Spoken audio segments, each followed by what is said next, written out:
Hey guys, didn't think I was recording there. Sorry about my creaky chair. It's Terry from Smooth's Workshop. Hiya, how you doing? Hope you're all right. I hope that hurricane that's blown its way over is not affecting you in any way. It's really been windy, howling all night here in Scotland, and it's still raining and the trees are blowing. But I'm up in the morning with my wee coffee. Right, this kit. Welcome back to it's kind of a build series, but not so much of a how-to. On this lovely 1/16 truck that I'm doing by Revell. I'm saying lovely just now, but I have been using some rather choice words at it, and it is, of course, my 1/16 scale Peterbilt 359 conventional truck. It's going together, right? I'll say that. It is going together. It's not going together very well, but it is going together. I will be able to build it. It's going to take a lot more work than traditional kits, but I kind of expect that with being a Revell kit. I know everybody disses them, they do make good kits, they just require a bit more work. Observations on this kit to the stage I've got so far. All the plastics, the black and the grey and everything, are a lot harder and more brittle than any of the Tamiya Airfix, Trumpeter or Bandai kits that I've done. So even though I'm using quite an aggressive glue, the Tamiya Extra Thin Cement, it's every single component's taking a bit of work to get it to glue together. Now I have checked the sprues and they are polystyrene, but everything's needing clamped. So every bit I do, clamp a bit, dress it up. So the biggest part of this build so far has been, and you've probably noticed that I haven't actually got much further than where we were the last time, is it's all dress up and clean up. What have I done since the last time in the last little video update? Right, okay, at the back end here, we were putting the other half of these leaf springs on, the other half of these suspension balloons times 4 shock absorbers. I put a tailpiece on. Now, as with the front one, where I actually think I'm going to sneeze. 2 seconds, I'm just going to pause. Welcome back. Sorry about that. I'm so glad I did pause. It sounded like somebody being exercised. Exorcised, not exercised. Yeah. As I mentioned with the front ones for the leaf springs, because you're joining 2 parts together, rather than moulding them in one part so they don't have a seam line and fit that part to the body, they mould half of it in with the chassis, and then you've got to glue the other half to it, and then you end up with this horrible seam line and not flat up the middle. So these are all the same.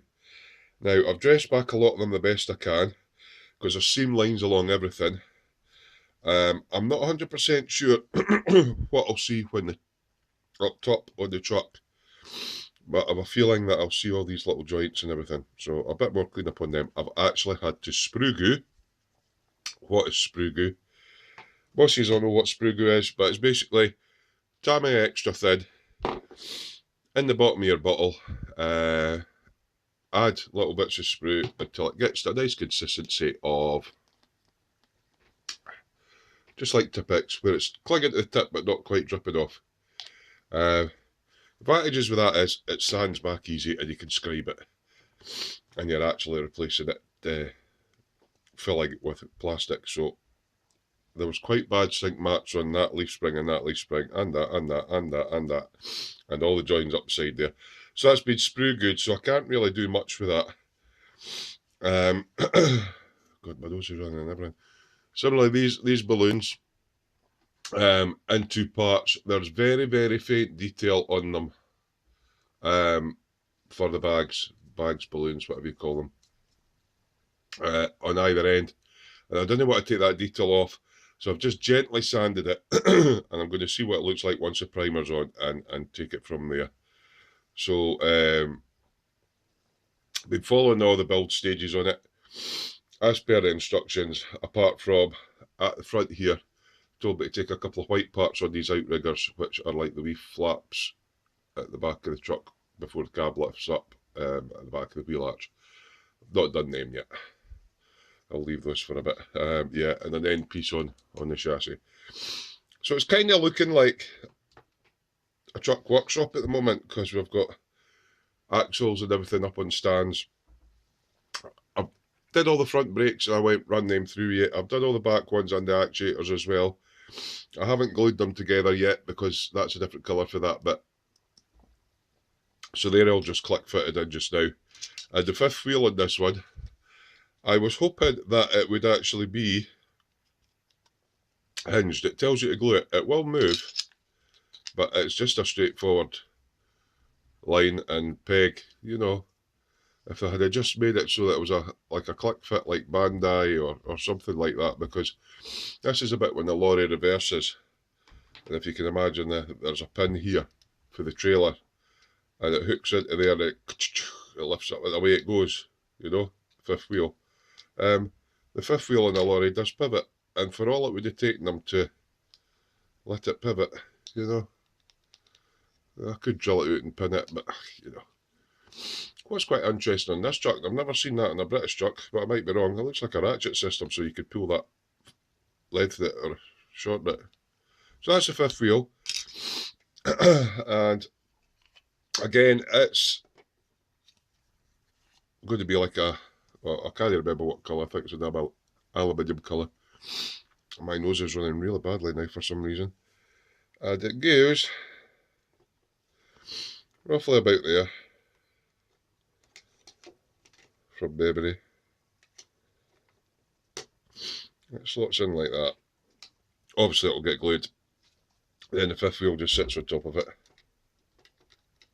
So, like as you saw, on a normal lorry that would pivot, and it doesn't on this one. So, I don't know why I'm sneezing and having to blow my nose, but yeah, okay.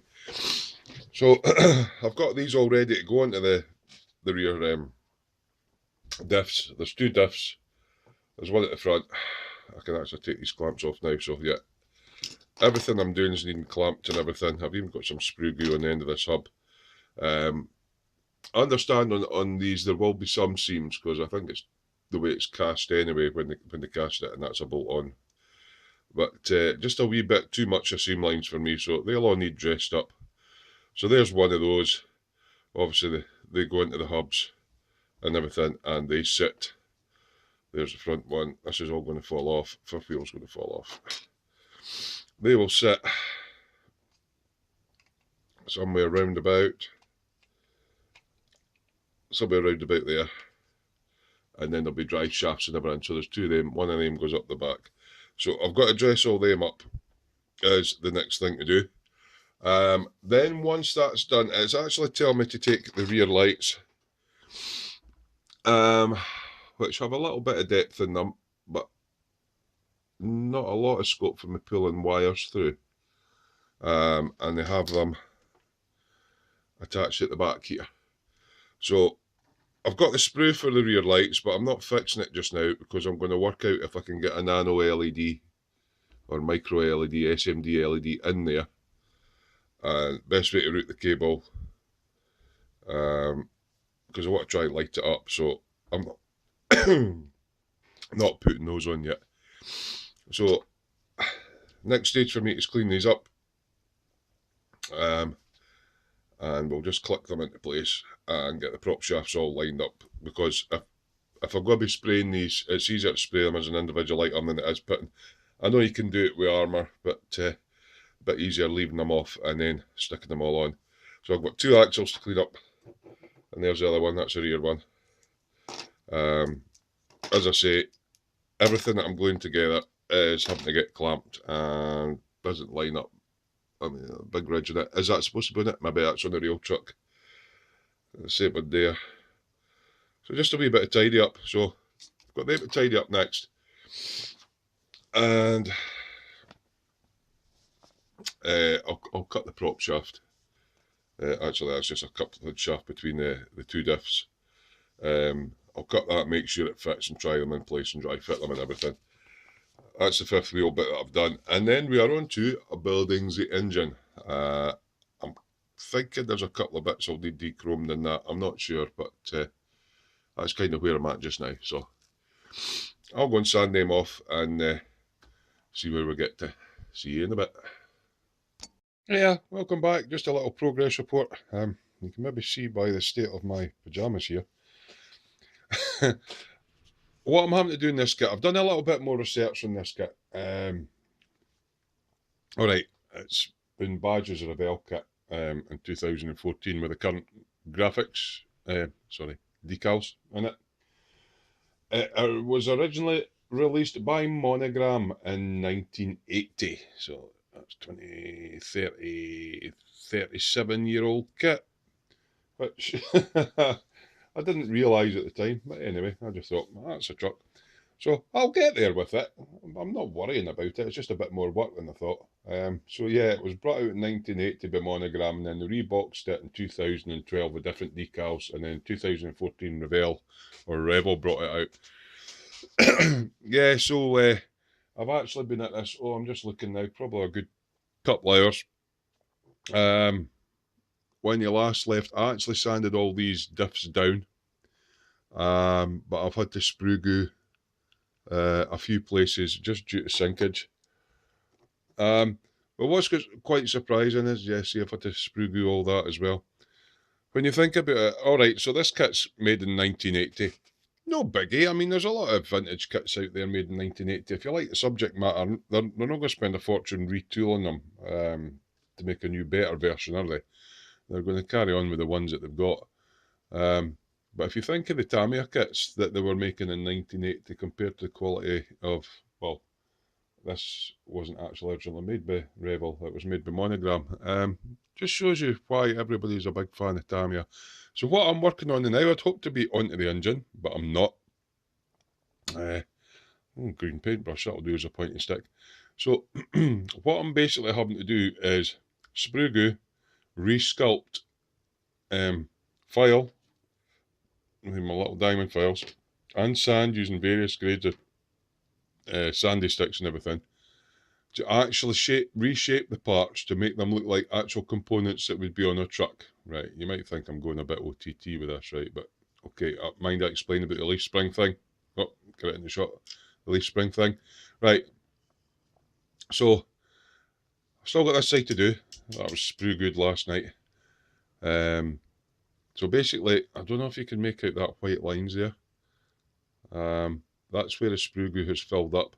That's supposed to be a flat leaf spring and another flat leaf spring, and there was big indentations out of them. Right, that's fair enough. There was no definition between the straps, and there was no definition on the outriggers at all, and there was big holes in here. So if I had to sprue goo all of these, you can maybe see the sprue goo still in there, and that one in there. And I've went over these now. You can see one that I haven't touched at all, so it's all irregular over there. That's all supposed to be nicely defined straight edges of bits of metal, and it's not. And the same down that side, and then yeah, sprue goo, sprue goo, sprue goo. So I'm having to build them up with sprue goo, and then I'm using the file to shape them so that they're actually going into leaf spring shapes now.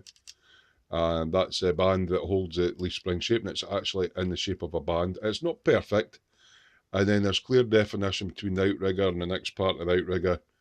Again there, again there. Again, it's not perfect, and I filled the hole up in there. Did the same on this one. This one's actually not quite so bad, so a wee bit of sprue goo in there. But again, try to make them look like flat leaf springs and the little clamp and defined, and that took a bit more sprue goo filling in there. And then on the other side, the bit that you're probably going to see, I've levelled that off a bit, made the actual leaves, because there's like 2 or 3 wee short leaves there, and the clamp plate actually defined them with a file. I'm just going to start on this one.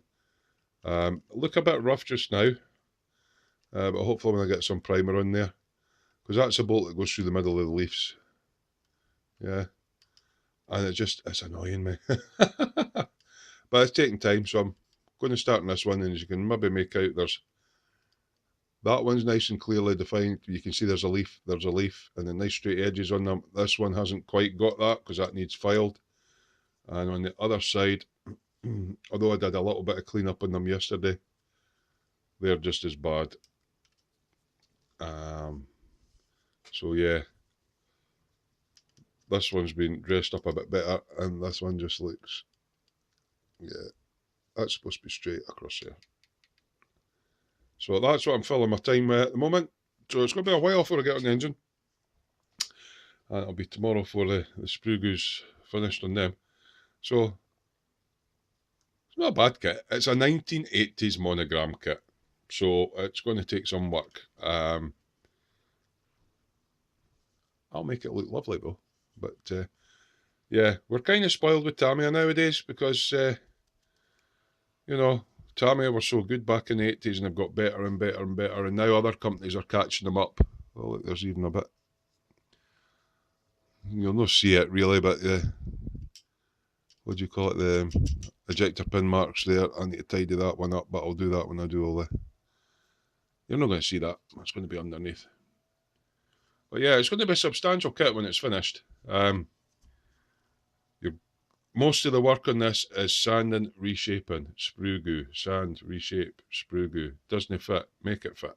So this is I suppose, when modelers were modelers, and they actually had to, you know, make, modify, adapt, and overcome. So yeah, I'm enjoying it. It's just, you know, I'm burning through sanders like, well, not the coarse ones, but the thinner ones. Burning through them like nobody's business. Trying to make it look as good as I can. But yeah, I didn't realise it was a 1980s kit. Well, it's going to look like a 2017 kit when I'm finished, hopefully. So yeah, so we'll find out what the fit issues are with the engine when we get to them. I can see me using, there's a common vein going here, and it involves sprue goo, 4 or 5 different shapes of files, and various grits of sanders, and yeah, the dust.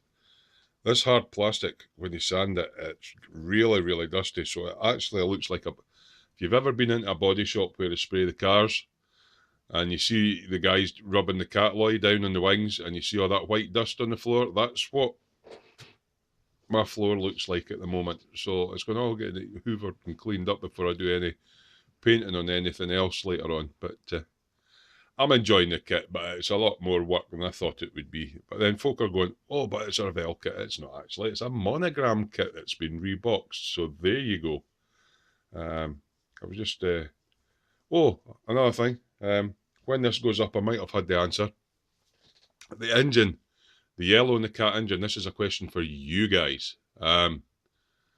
It's like a mustardy yellow.